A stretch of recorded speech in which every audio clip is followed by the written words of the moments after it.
இந்த பதிவில் நம்ம விஜயநகர பேரரசு அந்த டாப்பில் கேட்கப்பட்ட முந்தைய ஆண்டு வினாக்களை பார்க்கலாம். ஸோ வாதாம்பிகா பரணாயம் என்ற நூலின் ஆசிரியர் யார்? இதுதான் அந்த கேள்வி. ஸோ இதுக்கான விடையை பார்க்கும்போது நமக்கு திருவண்ணாம்பா தேவி என்பதுதான்.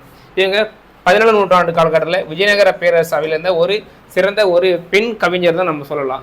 ஸோ இவங்க யாருன்னு பார்க்கும்போது அல்லசாணி பெத்தர்னா, இங்கே ஷார்ட்டாக பெத்தர்னா கொடுத்துருக்காங்க, மொழி பெயர் அல்லசாணி பெத்தர்னா. ஸோ இவரோட முக்கியமான புத்தகம் எதிர்ப்பார் மனுசரிதம், ஹரிகர சாதம், இதெல்லாம் இவருடைய முக்கியமான புத்தகம். ஸோ அதுக்கப்புறம் பார்த்துட்டீங்கன்னா கிருஷ்ணதேவராயர் நமக்கு தெரியும். ஸோ மிகச்சிறந்த பேரரசர் விஜயநகர காலகட்டத்தில். ஸோ இவருமே சிறந்த ஒரு இலக்கியவாதி நம்ம சொல்லலாம். ஸோ பார்த்தீங்க அப்படின்னா இவருடைய புக்கு அமுக்த மால்யதா, தான் அணிந்த பின் அடிப்பவர் போகிறோம் அமுக்த மால்யதா. அடுத்து பார்த்தீங்கன்னா உஷா பரிணயம், மூன்றாவது ஜாம்பவாதி கல்யாணம். இதெல்லாம் இவருடைய முக்கியமான புத்தகமாக இருக்கும். மிகச்சிறந்த ஒரு இலக்கியவாதி.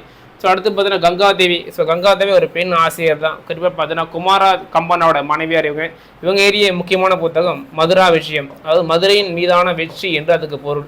இதுதான் மதுரா விஷயம். ஸோ குமார கம்பன மதுரையை வெற்றி கொண்டதை பற்றி இந்த அடியை குறிப்பில் கொடுத்துருப்பாங்க.